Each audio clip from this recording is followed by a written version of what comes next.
I was giving this, talk to a group of people about 2 months ago. Or I asked this group, anybody had any emotions like that? This guy raised his hands, probably in his mid-50s or so. He goes, I've got one, extreme frustration. And so I said, okay, hold on a second. So I wrote down extreme frustration. I said, well, what are you thinking? Well, I don't really know what I'm thinking. I just know when I go to work, there's this lady at work that drives me absolutely nuts. See, she is the most selfish person I've ever met. And she's been this way ever since I've been at this job. Drives me crazy. I don't even want to be around her. So, I said, so let's give this person a name, and we'll just call her Sarah for the purpose of this discussion. And I said, so do you think Sarah should be selfish? Well, no, that's the whole problem. Sarah should not be selfish. So I wrote on the board, Sarah should not be selfish. Now, the question for you is simply this. Is this true? Sarah should not be selfish? How many thinks that's true? Raise your hand. Raise your hand up high. All right, good.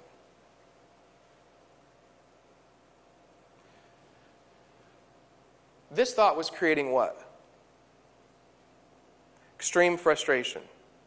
Outbursts of anger. Where does that come from? Outbursts of anger? Does it come from God or does it come from Satan?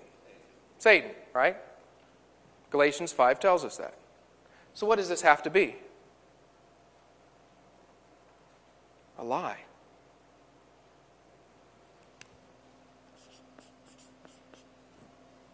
Yeah. Now you're where Courtney was. Now you're exactly where Courtney was when I said, is that true? Well, yes, it's true, or I wouldn't have said it.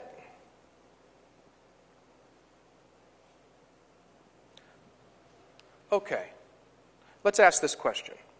Why? Everybody has a Sarah in here, don't they? I mean, please, everybody has a Sarah. Now, she's not named Sarah, but you have a Sarah. All right. So what I want to know is this. Why is Sarah so selfish? We'll list the reasons here. Only child. An only child? All right. You're an only child, so you can relate to it. What else? Something happened in her life. All right, maybe there were some circumstances of her life that caused this. Like what? Well, for instance, when I was 8 or 9 years old, every year at Christmas time and during the summer, we would have a little boy that we would kind of quasi-adopt. In other words, at the Soldiers and Sailors Home down in Knightstown, they allowed, like the foster children or whatever, to go and stay with families. And so in the summertime and at Christmas, Bobby Horn would come and stay with us. And if I was 10 and my brother was 8, he was right between us, so he was 9. Okay? And at Christmas, he would come and stay with us. And, we would give Bobby presents. Well, what would Bobby do with those presents as soon as he opened them? He'd go hide them. Well, of course you'd have to hide them. Because if you don't hide them, all the other boys in the home would steal your stuff. See, Bobby looked awfully selfish to me. I was 10. Oh, you're taking all your stuff and hoarding it?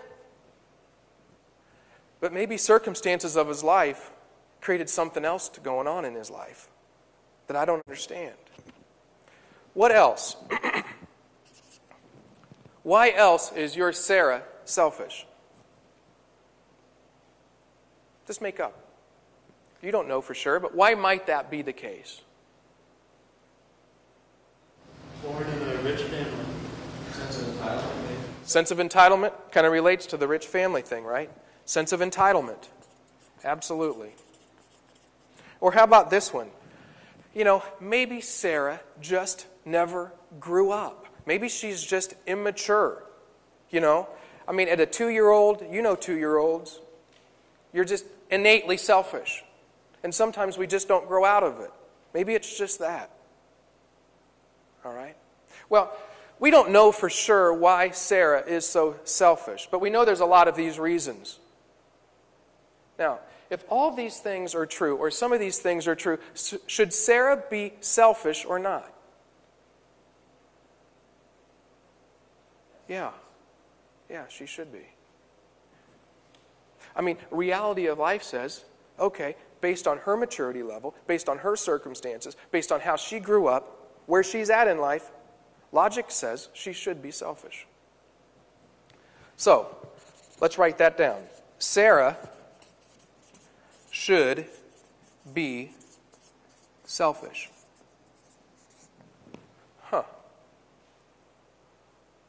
Here's the question.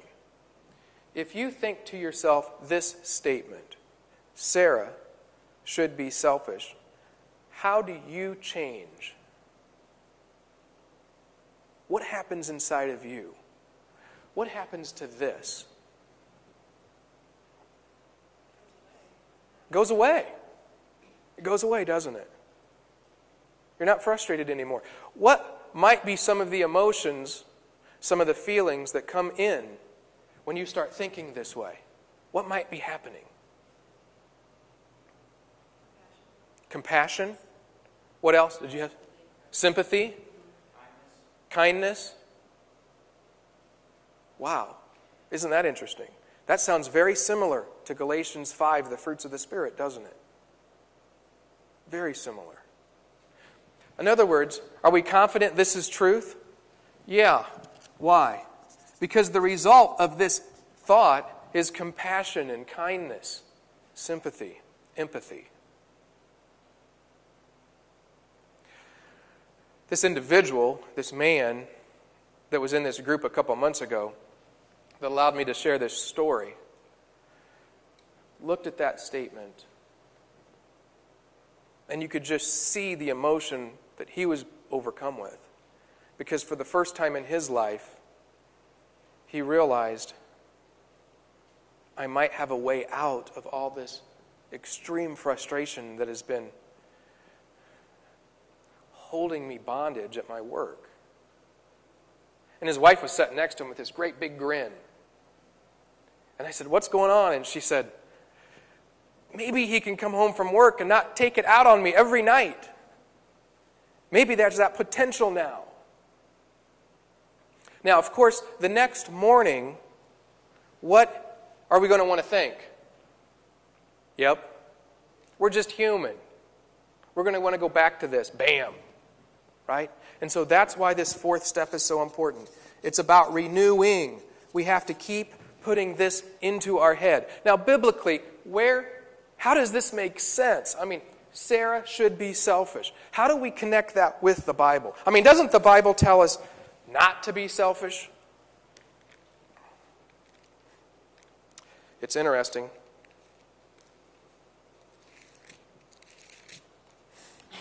Romans 14 says, welcome with open arms. And this is out of the Message, and I'm going to change the words around just a little bit to make them a little more in the first person for Sarah.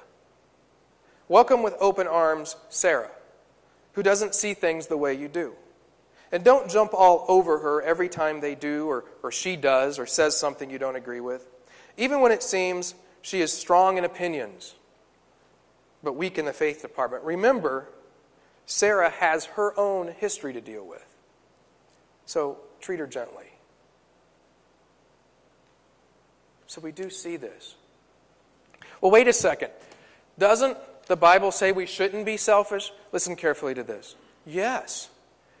The Bible says, Derek, you shouldn't be selfish. But you know what the Bible doesn't say? It's this. Derek, you should make Sarah not be selfish. Big difference. Big difference. And so over the last, now, decade of going through this process, It's just amazing to see people's lives change. When they take just a simple thought that they thought was not a big deal and change it to something that's true, to watch that transformation just go right through them. Absolutely amazing. That's what Paul talks about. When Jesus says, Matthew 28:19, go, make disciples, we get glimpses of what that's like, how transformation really does occur. We see where those battle lines are between darkness and light, and we realize maybe it's just a thought that changes everything.